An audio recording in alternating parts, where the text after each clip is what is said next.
संजय, उत्तराखंड में क्या स्थिति है? मौसम विभाग द्वारा क्या कुछ कहा गया है? पहले से ज्यादा गर्मी सताएगी, अब उत्तराखंड के कॉन्टेक्स्ट में समझाइए जरा।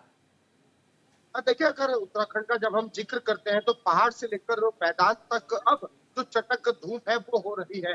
यानी अब उत्तराखंड पूरी तरह गर्म हो रहा है।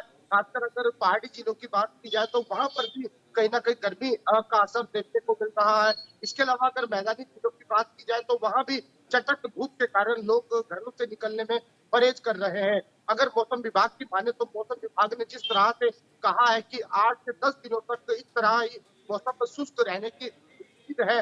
वहीं अगर स्वास्थ्य महकमे की बात की जाए तो स्वास्थ्य महकमे ने भी कहा है कि अगर इस तरह के मौसम में आप घरों से बाहर निकलते हैं तो कहीं ना कहीं बीमारी का खतरा बढ़ सकता है।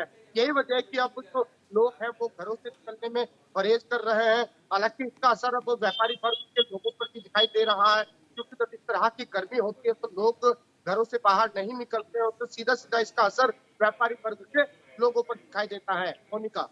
संजय, देखिए, इससे पहले हमने ये भी देखा था कि ग्लेशियर्स पर कितना असर पड़ रहा है, क्योंकि गर्मी लगातार बढ़ती जा रही है। क्लाइमेटिक कंडीशंस में बहुत बदलाव हो रहे हैं। इस बाबत क्या कुछ इन्फॉर्मेशन आपके पास?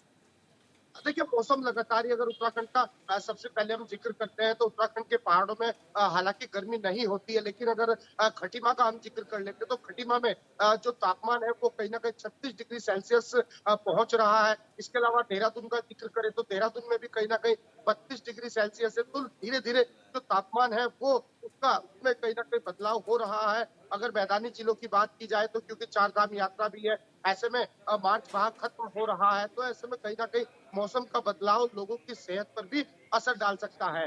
जी, मोनिका। बिल्कुल, हमारे साथ हमारे एक और सहयोगी जो हैं वो जुड़े हुए हैं। हैदर अली हमारे साथ गाजियाबाद से हैं। हैदर, गर्मी ज्यादा पड़ेगी, इसे लेकर लगातार चेतावनी जारी की जा रही है।